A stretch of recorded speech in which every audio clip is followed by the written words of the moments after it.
All right, Jim. So the Minnesota Lynx win last night, deciding Game 5 of their semifinal series against Connecticut. Your thoughts on the Lynx going back to the finals? Really, just a fabulous performance. You know, they lost Game 4 because they just didn't shoot well in the second half. And the question, you know, I thought they were the better team. They're playing at home. The question is, are they going to make shots? And they were brilliant offensively. Collier, first player ever, 3 straight 25 and 10 games in the playoffs, WNBA playoffs. Think about how long they've been doing that. That's amazing. Courtney Williams was fantastic. Really got them going early. Kayla McBride was excellent.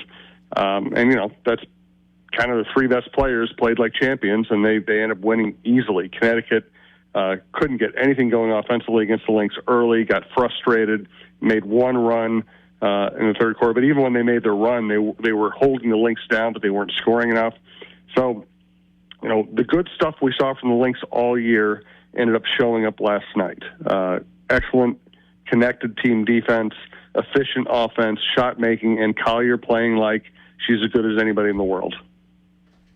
Jim, so they go to the finals. They get New York, a team that they've had some success with against this year. Your thoughts on how they match up with New York?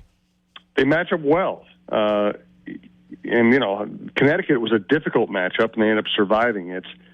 New York kind of plays in a way that allows the Lynx to do what they want. Now, listen, Breanna Stewart's a great player.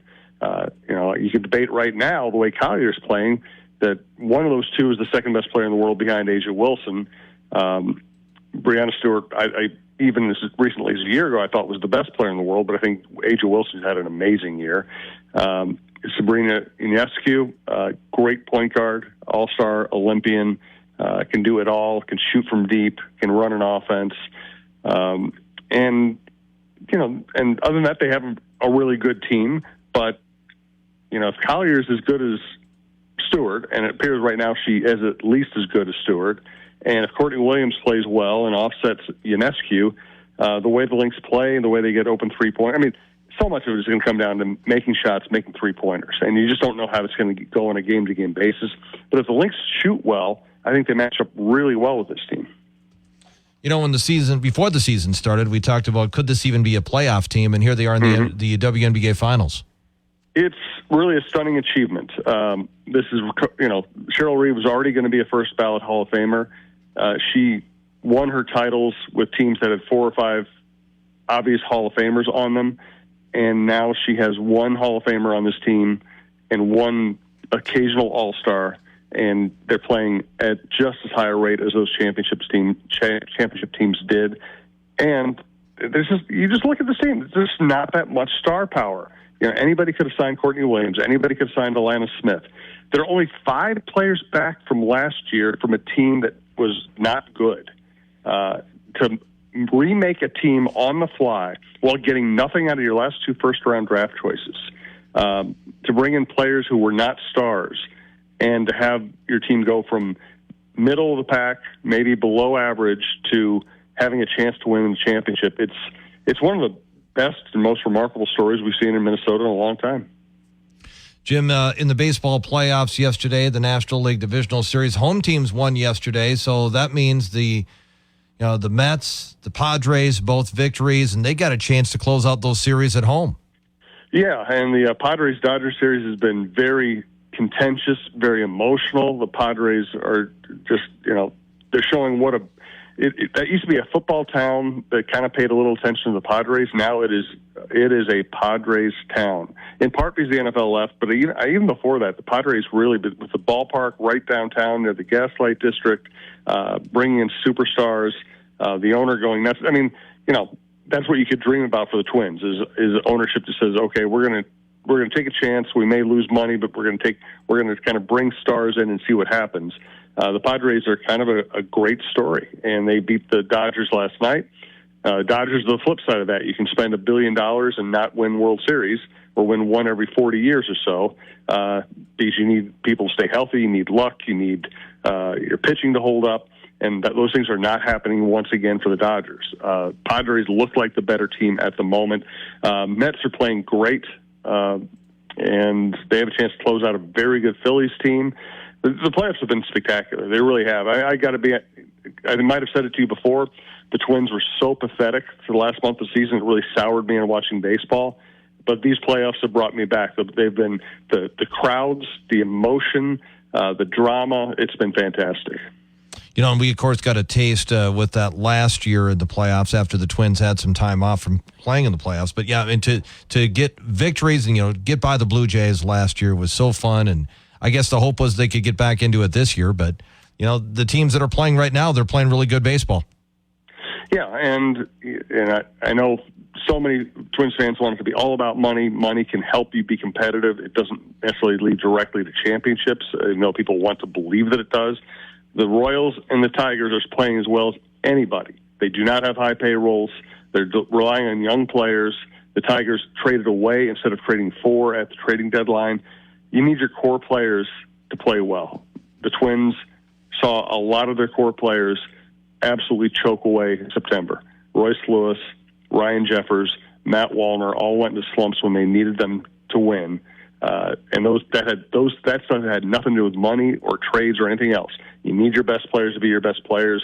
Right now we're seeing Bobby Witt show up in the playoffs. We're seeing Salvador Perez show up in the playoffs. We're seeing Skubal look like the best pitcher in baseball. You got to have your best players lead you.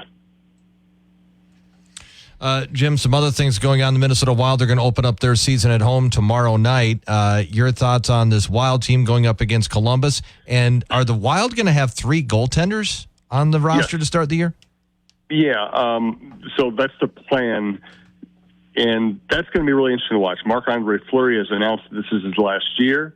If he plays well, I'm sure he'll get his share of time, but it would be really easy also to just put him on the bench if he's not playing well. Gustafsson has had really good stretches, but Wallstedt is the goalie of the future, and either he could win playing time by, if the other guys don't play well, he could win playing time if when he gets a chance he plays really well, or he could get playing time if this team ends up looking hopeless and they decide it's just best to use their minutes to develop their future goaltender. It would seem odd to have your future goaltender not play much. I guess I kind of equate that to other sports. Sometimes they just send him down if that were the case. If the other 2 guys are playing well and he's not seeing a lot of time, would they send him down? Yeah, I think they have the freedom to do that. They're not going to have him just sit for months and not play hockey. Of course they want him to play hockey, but I think they're giving him a window to win playing time. Jim, what do you think about this new Twins TV deal? I guess MLB is taking over a few franchises. I think it's Cleveland, Milwaukee, the Twins, all needing to go to MLB Network. Yeah, it's the short version of this is it's good for fans. The Twins are going to create a combination of local TV deals and streaming, where if you want to watch the games, you'll be able to watch the games. None of them will be blocked out. The catch is that you may to stream it. If you don't want to have the TV service that carries the games, and that's to be determined, then you stream it, and that'll cost you $100 a year or $20 a month. Now I know people hate paying for things that used to be free. If you actually are an avid fan and you want to watch 162 games, that's actually not a bad deal. People are going to scream about it. $100 for 162 games is just not that bad a deal. Or you can go month to month, and if the team falls out of contention, you can cancel in July or August or whatever else, and you can resume if they get hot again. So it's not a bad deal. The Twins are not going to make anywhere near as much money on this, at least not in the early years while they try to figure out how to monetize this. They're not going to make anywhere near the money they the last full year, full fare they had with Bally, I think they made $54 million. And that was one of the reasons they were willing to raise the payroll into 2023. This is not going to replace that. They might make $5 million, they might make $10 million this year. So they view it as a short-term losing proposition financially that's good with their fans, and then they hope to develop a system where they will make more money than that down the road. Jim, it sounds like Kevin O'Connell gave an update on running back Aaron Jones' status, hip injury, week to week is what they're saying? They're saying week to week, and, that jives with what they said after the game on Sunday. It doesn't sound like it's super serious, but there is doubt that he will be able to go full speed against the Lions in 2 weeks. This is one of those times when, listen, everybody wants to win every game, and there's always a sense of urgency in the NFL. But the goal is much bigger than just winning this next game. One of the great things about starting 5-0 is you could rest Aaron Jones if you have any questions about his ability to get through this healthy. And that might be the right way to go. We'll see. But we're not going to know until they see whether he can go like next Wednesday. And Ty Chandler has had the job. I mean, last year there were times where he was the top running back, so I suppose his experience probably helps a little bit. He played pretty well last year when he got a chance. He certainly can run the ball well. Aaron Jones is one of those magic, and Ty Chandler can be a good NFL running back. He's not Aaron Jones, who makes everybody around him better. That's the difference. Aaron Jones makes the passing game better. He makes the running game better. He makes his offensive linemen look better. He picks up blitzes. He's a multiplier. Ty Chandler can play the position well. He's not Aaron Jones. All right, Jim, what do you got in your podcast? Let's see. We have the John Krasinski show out on the Timberwolves. Some really interesting stuff, including a kind of a preview of what the Netflix special with Anthony Edwards might look like. We have the Viking Update show talking about all these Vikings issues, getting into in-depth just where this team is. We'll have Press Today with John Millay out shortly. We'll record a Chin Music with Roy and Lavelle today. We'll also have Dawn of Sports with Fox 9 anchor Amy Hockert out today, following up on our previous show, which featured Chris Hockey, and everything's at talknorth.com or on your favorite podcast app. All right, Jim, thank you. We'll talk to you again tomorrow. Thanks, Jay. It's Jim Souhan, Star Tribune sports columnist, joining us every weekday morning at this time. Follow him on Twitter at SouhanStrib. Check out his latest column at the Star Tribune or his podcast at talknorth.com. Jim, once again today, brought to you by the Green Mill in downtown St. Cloud. News is next. If you're a facilities manager at a warehouse and your HVAC system goes down, it can turn up the heat, literally. But don't sweat it. Grainger has you covered. Grainger offers over 1 million industrial-grade products for all your operations, including warehouse HVAC maintenance. And even better, they offer access to experts and fast delivery, so you and your warehouse can both keep your cool. Call 1-800-GRAINGER, click Grainger.com, or just stop by. Grainger, for the ones who get it done.